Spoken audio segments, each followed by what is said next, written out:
What's up, guys and gals of the movement world? Sean Mishka, Football Beyond the Stats, in our Week 16 play of the week here in the 2021 National Football League season.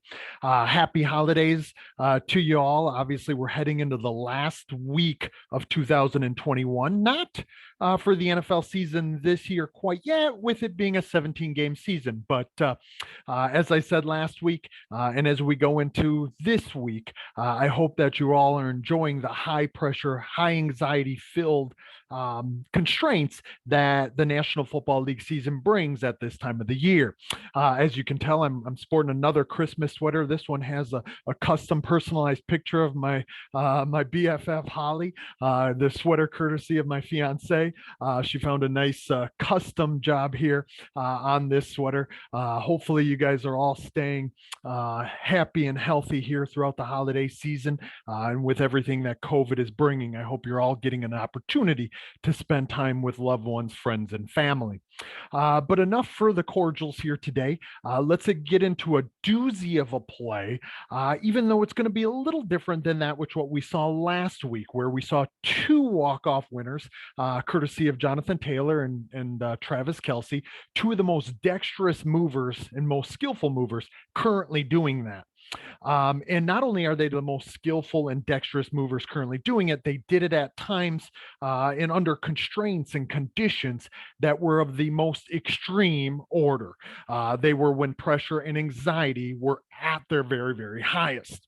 This week in this play, that isn't quite the case. As you can see, we did end up selecting wide receiver of the Dallas Cowboys, Malik Turner. And if you're asking yourself, who is that? I had to ask myself that very same question as well a number of weeks back when he entered the game. I can't remember exactly which game it was, but I was watching a Cowboys game a few weeks back, and I, ended up scratching my head a little bit there, had a head turn, and it's for good reason. Obviously, Malik Turner, even though he's a fourth-year man out of Illinois, it's his second season with the Cowboys. He spent 2 seasons with the Seahawks. He only actually had 17 receptions coming into this season, in a big fat zero with the Cowboys from last season. This year, thus far, he had 9 catches coming into this game. Obviously, he hasn't spent a lot of time on the field, mostly because if you look at the skill players that the Cowboys have, the arsenal of their offense, from Amari Cooper to CeeDee Lamb to Michael Gallup, they have a lot of players, a lot of dudes that obviously, at that respective position, that are a notch above not only obviously Turner in this case, but really across the National Football League. Arguably, one of the best, if not the best, trio in the game when they're healthy. And I think that's one of the things that the Cowboys get here with a Malik Turner. As you're about to see, he is a dynamic playmaker with a ball in his hands. I hadn't heard anything about him. In fact, I went and did a little bit of, a little bit of reconnaissance work in order to try to figure out who he was and what he has done. He did make a splash back at the Hall of Fame game, and then ended up, and this would have been the very first game of the NFL preseason against the Pittsburgh Steelers, ends up making a little bit of splash, was making a push to kind of ascend up their depth chart when he actually injured his foot and headed to injured reserve. Later to be activated in early October. But again, there isn't a lot of balls to go around, even with the way that Dak Prescott does sling it around and does spread out the wealth. When you got those 3 horses in the stable above you, even if sometimes they're a little banged up, there's just not a lot of balls to go around. Obviously, the other elephant in the room here is if we look at the score of the game. Last on Sunday Night Football, the Cowboys were obviously well ahead, hence the reason Malik was in the game at this point. It was a complete trouncing of their division rival, Washington football team. As you can see here, we're on the tail end of the third quarter. It's 49-7. It basically looks and feels, for all practical intents and purposes, to be like a glorified preseason action. But because of the complexity of the problem, not so much driven by the level of the performer, as we're about to see from the entire Washington football defense. And right now on the field, there's some starters, some second team guys, some third team guys for that Washington football team defense. But it doesn't really matter at this rate, because again, being 49-7, you're going to see some guys making some business decisions to a certain degree. And all that means in the business is you're maybe not necessarily giving your A plus effort. And hence the reason you can see that my guys over at Highlight Heavens wrote on the very top there that Chris Collinsworth ends up doing the Washington defense dirty. We're not actually going to listen to that commentary, but if you go back and listen to it from Sunday Night Football, he basically just points out the half-hearted, half-ditched effort that the Washington football team gave. But as we're about to find out, due to the complexity of this problem for this undrafted guy, it really, like, I couldn't ignore it, even though we had a Kyler Murray who had a bang out play and did some things obviously within his landscape of affordances, and solved some problems in ways that other guys really couldn't on the weekend. And then we had some other guys as well, as you're going to see, and we even had a corgi, excuse me, race at the halftime show of US Bank Stadium. So there were some really cool plays that happened here in Week 16 in the National Football League season, but nothing quite that rivaled what the second team guy here for the Dallas Cowboys was able to do.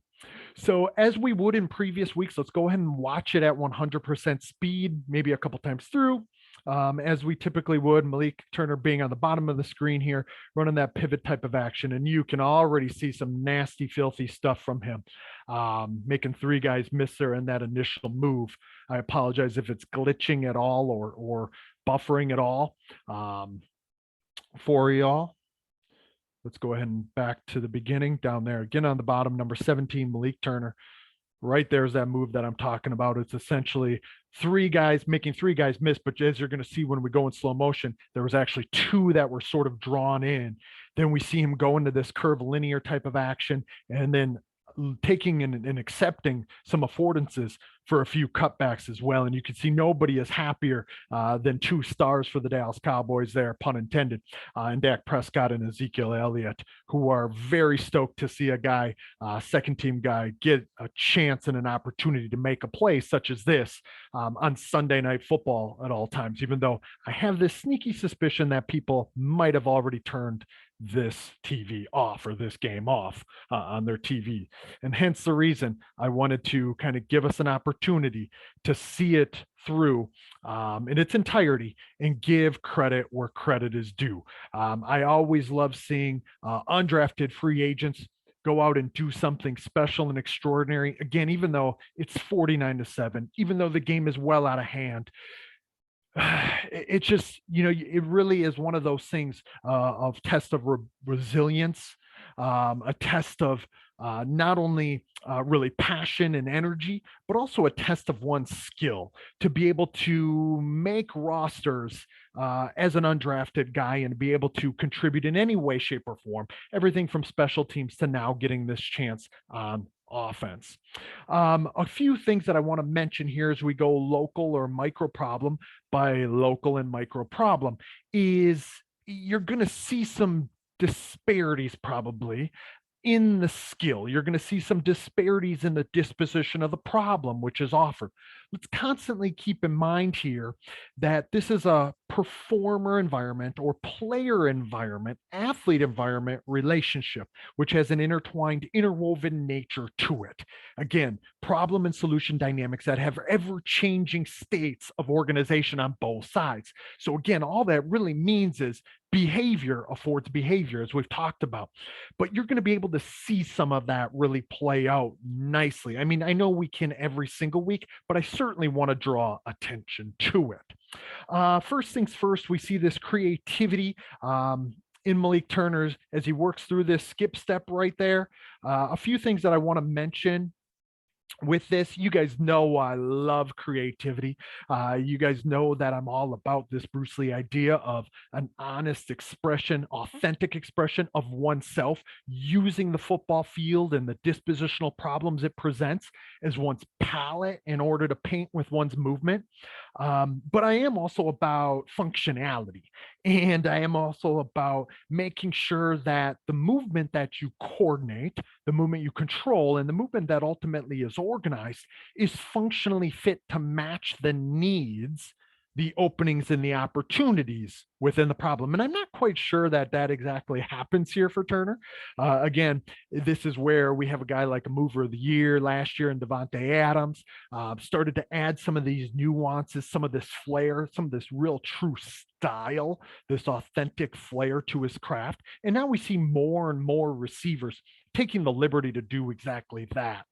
And I think we run this danger of moving for movement's sake at times where it's not necessarily connected directly to the behaviors of, say, um, the defensive backs. Of course, this guy right here who is really trying to guard the sticks, if you will, maybe, maybe it deceives this cat ever so slightly. And when I say it, I mean the skip step that's offered here by 17 and Turner.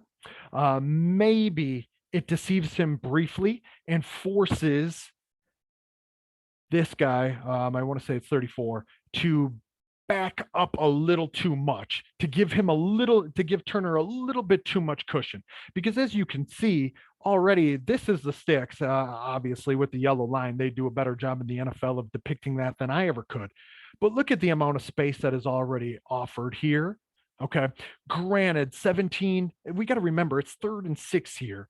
But 17 is giving the impression that something else is coming until it's not. And so I hate to put myself in the movement system of either one of these guys and take too much liberty in determining if it did not, it being that skip step, and the creativity and the novelty of it really contributed to the behaviors of 34 and how it ended up unfolding or not. I don't think we can, I mean, we can speculate, but I don't think we know for sure. We can only look at how it unfolded. And at that point, when we're going to see it from the other angle, I think he is actually looking and perceiving, picking up, he being 34. Again, I think it's 34. We can't see it quite that nicely right now. In any event, this boundary cornerback here, we're going to see it from the other view. And he goes into this whip type action, this pivot whip action, in this change of direction. He already has the guy beat. He already has plenty of space, and he's already right ahead of the sticks. And obviously, he's going to come out of his break, essentially going right to the sticks, right? And we see him catch the ball here. Once he catches it, I want to point out this, again, landscape of affordances, because really when we attempt to tell this movement problem solving story, remember it's about what are they attuning to? What are they adapting around? But we can't forget the intentions, the moment by moment openness and responsiveness to that what is present, but how we may aim to interact in solving the problem. Okay, so I want to point a few things out here. Obviously, once he catches the ball, he perceives, he's got to perceive a bunch of different stuff here. It looks like he's perceiving 51 here. This linebacker who's in his zone, and that is going to offer a challenge to him picking up the first down at the sticks. Okay, because you can see as soon as he turns to this point, he wants to move in one of these types of angles. So again, if I get my arrow out, he wants to move right there, essentially. But we have to stay attuned. We have to stay sensitive to perceptually detect that what is actually unfolding, that what optimally is calling for us, inviting us to behave in a certain way. We don't know for sure if he's able to pick up at this moment in time. I'm sure he knows where this cat is right here, because obviously he was with him in the route. But we know that this guy probably has a certain presence and a certain feel, yet 17 wants to accept this affordance, would be my guess. Again, until he no longer does, until it's not inviting enough for him to go there. And we're going to see that. Again, remember, behavior affords behavior. We're going to see this constant reciprocal mutual exchange here, where he initially selects this affordance being right here to act and interact, to accept this gap and pick up that first down. He only is a yard away from the sticks, and then he adapts from there. So initially picks it up, selects it, and adapts off of it. Watch this. So now it gets a little too close for comfort, both both of these guys right here, obviously it's a 1v3 plus 2. Okay, and what do I mean by that? Essentially, each one of these guys, I'll star them out here for us. Hopefully you can see that.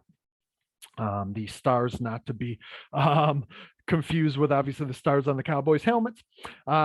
This 1v3 type of scenario and situation, just to pick up a yard. Granted, one would think that that would be very inviting. All he's got to do on 3rd and 6 is pick up a yard. But this guy, Malik Turner, is staying authentic. He's staying really open and responsive and intentional to that which what is calling for him. And we're about to see this. So this 1v3, and then when I say 1v3 plus 2, what I mean is there's some guys that obviously could be influencing his problem solving process. They could be being picked up, even if it's maybe deeper or wider within the problem. So we do not want to miss that, in my opinion, because they could actually lead to the channeling of the affordances that are there. Once he essentially does that, you can see this move where he makes 3 guys essentially run into each other, kind of Michael Vick like, if we remember that play from 99. 98, yeah, 98, that I broke down last year against the Minnesota Vikings, the Falcons versus Minnesota Vikings. But look at that crossover action where he's able to make these guys miss, and that's some cool stuff. I don't know how impulsive, how instinctual it really was versus how, let's just call it calculated it was. I believe that it was more an adaptable functional movement solution here based on that which would unfolded. And it just so happens to run some guys into each other.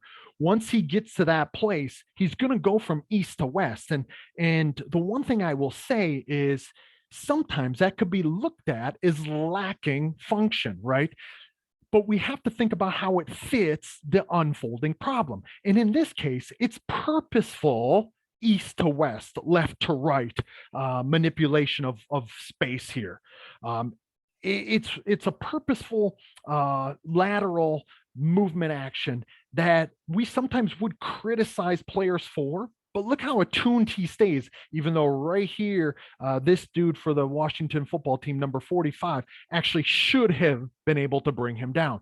But Malik Turner adapts again to get himself through space and the stiff arm. Look at him just gain that little bit of adaptable use of this space. Look at him create that space by that jab step.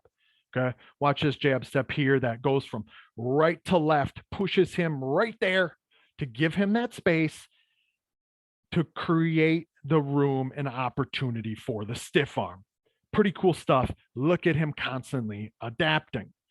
Now, when we get to this place where he's at about the 26-yard line, we see him in this place where he's in a curvilinear action with a convoy.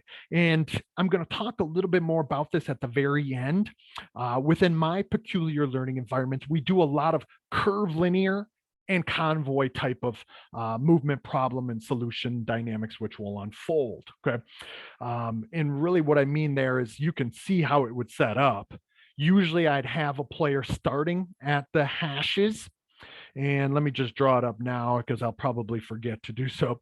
So we might have workspace size from hashes to sideline with a guy starting, if I can get my spotlight back here, a guy starting on one of these hashes with, say, 10, 15, 20, maybe even sometimes as far as like 25 yards, like what we're seeing here, with a convoy of teammates out in front, usually 2 or 3.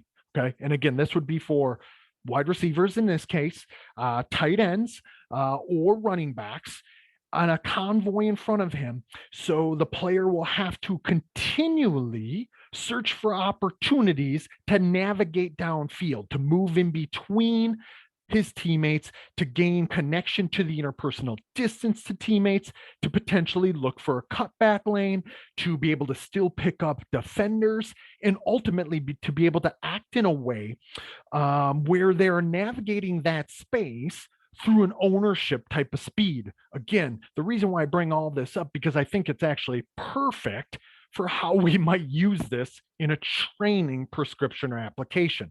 Okay, so Turner with the convoy, we can see 20 Pollard, and then we see 63 an offensive lineman out here. We also see a dyadic relationship, which is already unfolding here between, I believe this is CeeDee Lamb. I want to say this is CeeDee Lamb here, 88, along with a defensive back for the Washington football team in 36.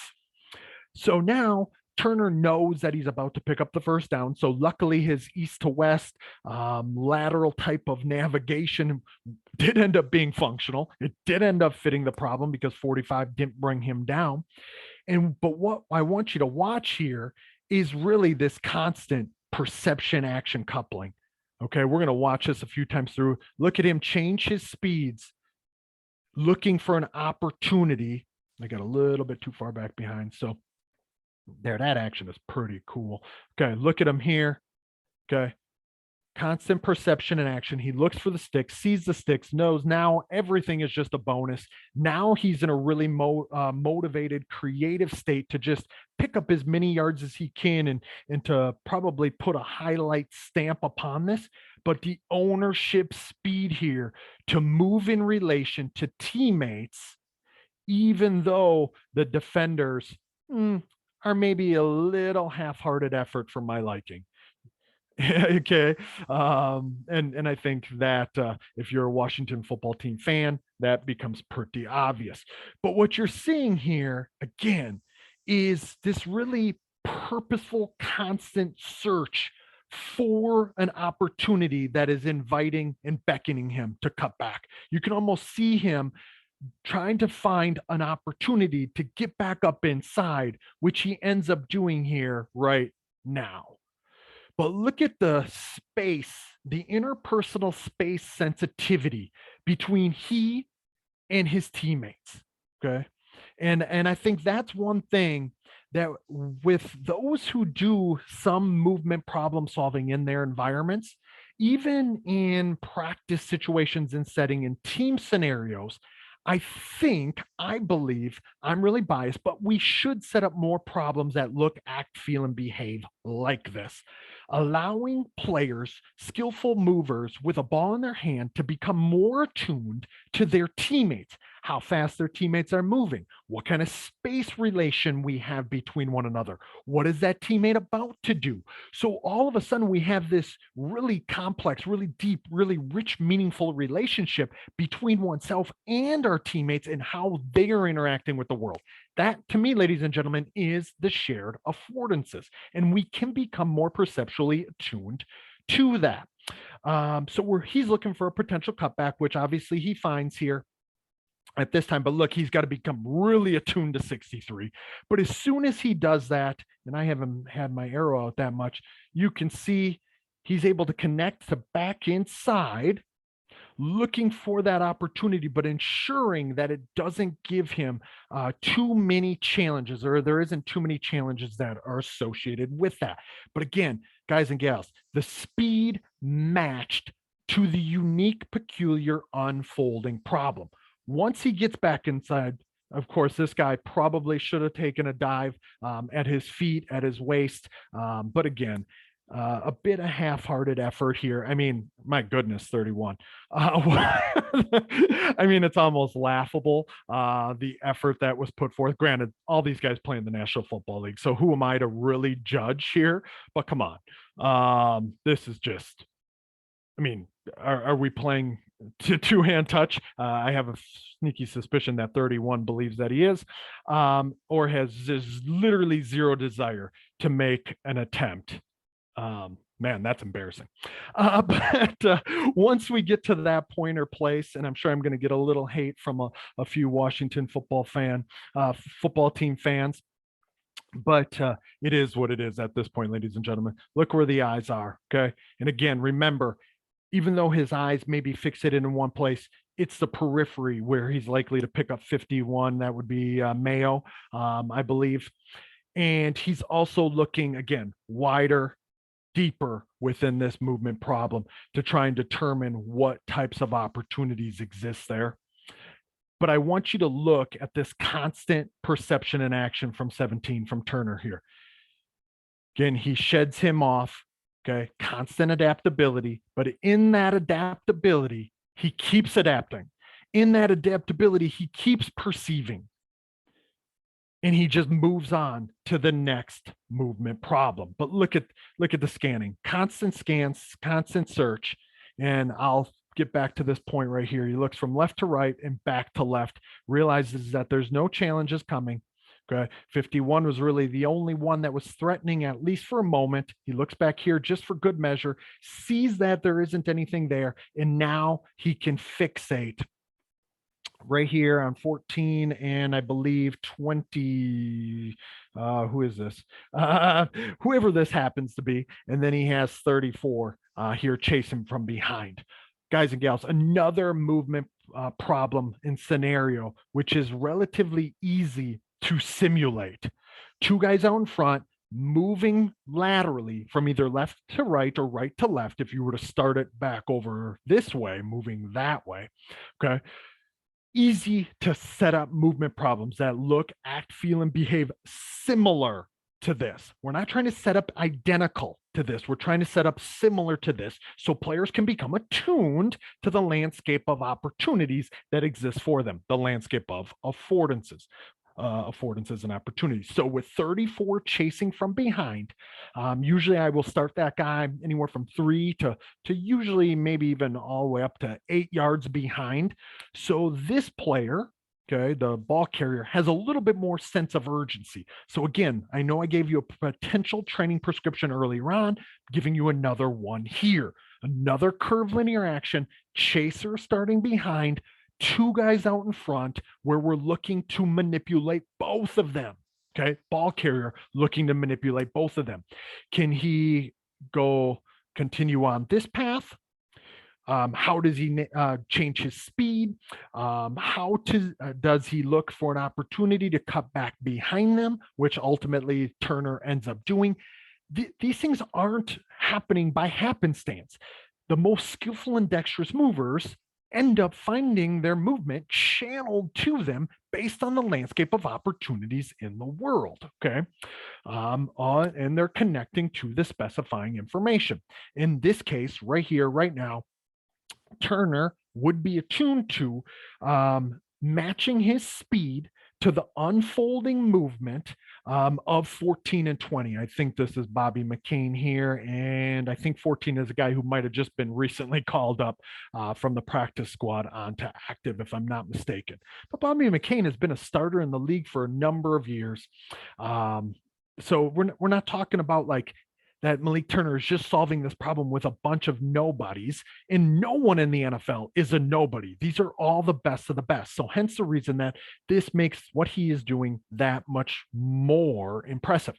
But what he is doing here, as we can tell, is he's looking for the cutback, and he sells that he's going to continue to go to the wide side of the field here based on where his head turns and how he keeps his speed moving. And we see, again, behavior, forward behavior from 17, then to 14 and 20. But he's able to keep them going that way, only looking for his opportunity. Man, I'm terrible on the mouse again. I apologize. And he's looking for that opportunity to cut this back here. One thing I want to make the mention, let's think about how far Malik Turner has run from sideline to sideline at this point. Not necessarily sideline, hashes to sideline and back over to hashes, right? So Malik Turner has, I could have NFL Next Gen stats this to see how far he had actually run at this point, but it's a pretty good distance.